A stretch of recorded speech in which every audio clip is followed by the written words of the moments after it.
Because we do not want to know what is wrong with us. But mental health issues are real.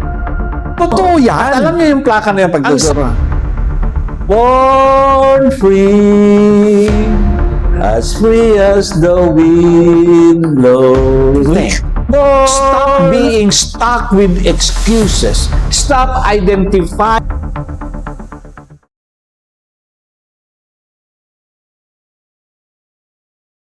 Alam niyo po, marami po sa atin na kung nagkakasakit po tayo, hindi tayo pumupunta sa doktor para magpa-check up. Totoo ba yan? Na, kung tatanungin mo naman, may pera naman eh. Hindi sa walang pera. May pera. Marami na akong tinatanong, nagpa-check up ka na? Siya wala. Ano man, makikwarta? Siya naman. Anong hindi mo ikaw nagpa-check up? You know why? Because we do not want to know what is wrong with us. I mean, you could hurt somebody. What's wrong with you? Exactly. Tama? Ayaw nating malaman kung anong sakit natin. Ayaw natin. Now, tanong lang. Is diagnosis good or bad? Oh, may mga doktor tayo dito, no? May mga kan tayo dito, mga nurse tayo. Is diagnosis good or bad?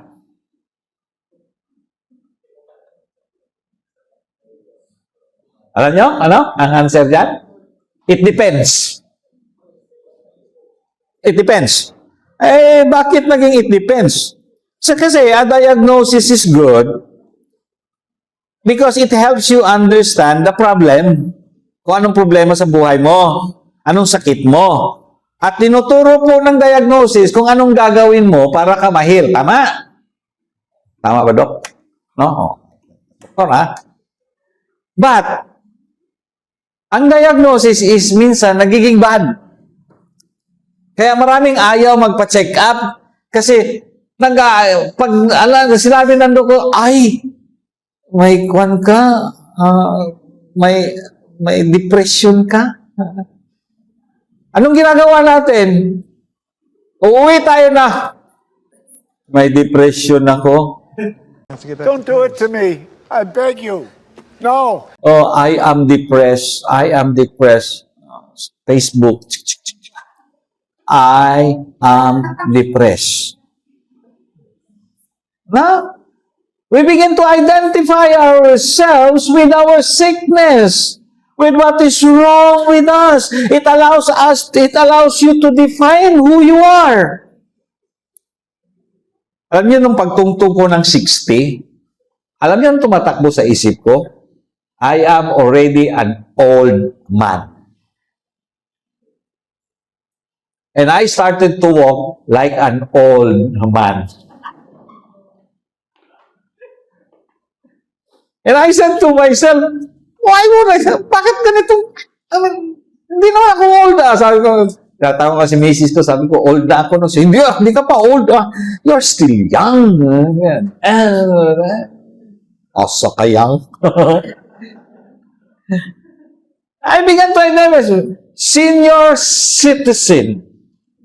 60 ka, senior citizen ka na. O, senior citizen, di usap paglakaw. Senior citizen naman dahil ko, ha? Di ba?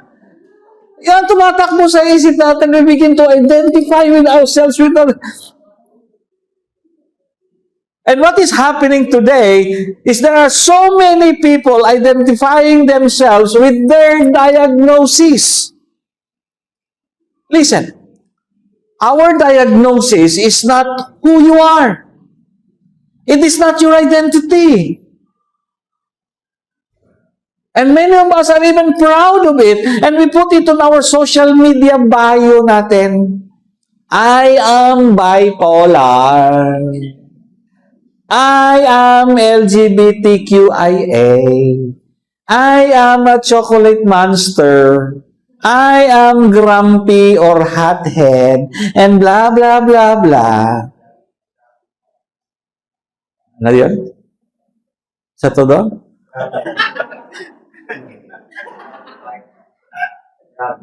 Gabi Heart? Gabi? Grabe Heart? Grabe Heart.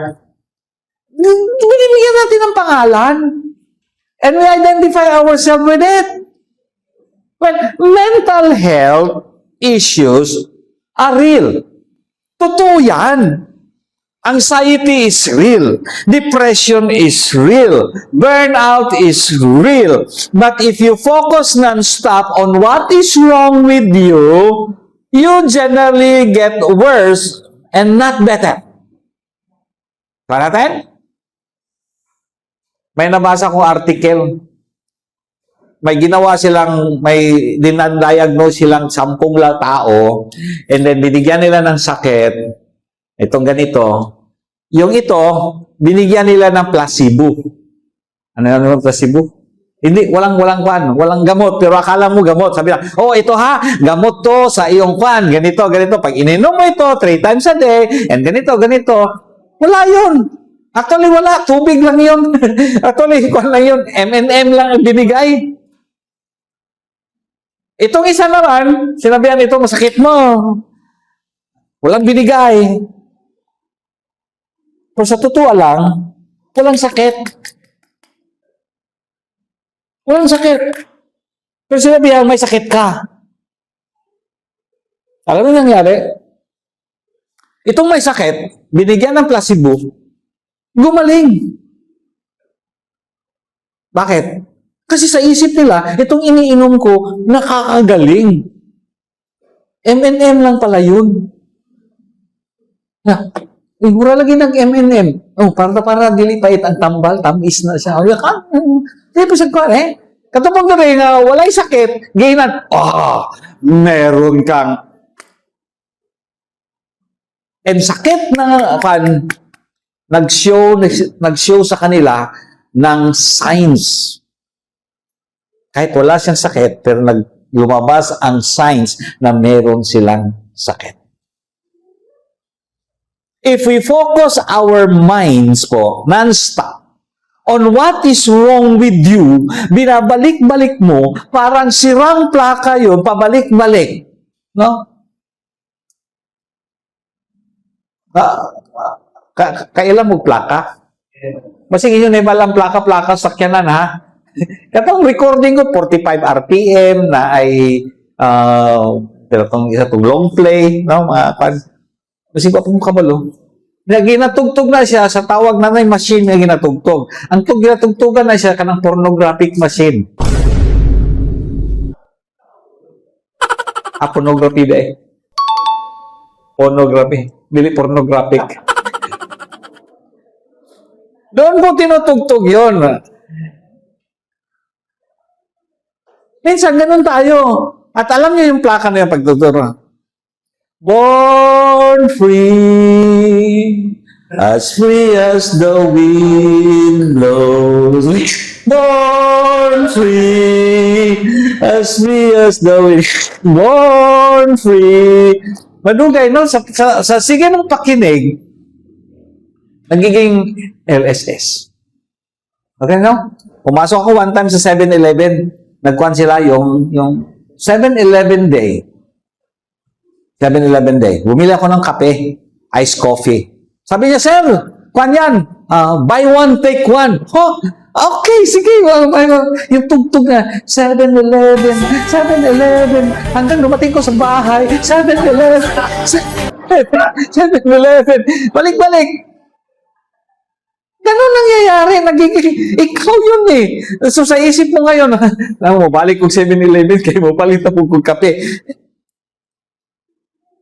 Instead of becoming better, you begin to get worse. Why? Because yung isip mo, fina-flood mo yung mind and body mo with the wrong chemicals. At anong chemical yun? Stress hormone. Yun ang pinapasok natin sa isip natin. And we have trained our body towards anxiety, into depression, into burnout. It became our pattern of thinking. No money, we start to worry because it becomes anxious. We become anxious. Wala tayong pera. Conclusion, I am born poor. I am a poor Christian. Anong nangyayari sa'yo? Or maybe you see your wife or your husband talk to a beautiful woman or a handsome, muscular man. And jealousy starts to creep in. And your mind starts to create stories. And you become the green monster. Listen, many of us need to change our thinking pattern. Change the way we think. Stop being stuck with excuses. Stop identifying yourself with something that you are not. Listen to what Paul says. And sabi ni Paul, saan po i-fix natin yung mind natin? Sabi po ng Philippians 4:8, ito pong sabi. And now, dear brothers and sisters, one final thing. Fix your thoughts on what is true and honorable and right and pure and lovely and admirable. Kasi, ang maganda pakinggan. And lovely. Lovely. Oh, say it again, Dexter. Lovely. And lovely. And admirable. Think about these things that are excellent and worthy of praise. Kapatid, totoo ba na ikaw ay anxious na tao? Hindi, di ba? Sabi kasi, fix your thoughts on what is true. Hindi naman totoong anxious ka na tao. Hindi naman totoo na wala kang pulos na tao eh. Hindi naman totoo talaga yung mga iniisip mong mga kung ano-anong iniisip natin. Hindi yun honorable, hindi yun right, hindi yun pure, hindi yun lovely, hindi yun admirable. Hindi excellent, hindi worthy of praise. Palaging talo ang nasa isip mo. Listen, I want you to feel it deep in your spirit. You are not your diagnosis. And your diagnosis is not you. You are not your addiction. And your addiction is not you. You are not your unhealthy mindset. And your unhealthy mindset is not you. You have to say it to yourself now. I am not my diagnosis. And my diagnosis is not me. Are you hopeless? Tell yourself, I am not hopeless. And hopelessness is not me.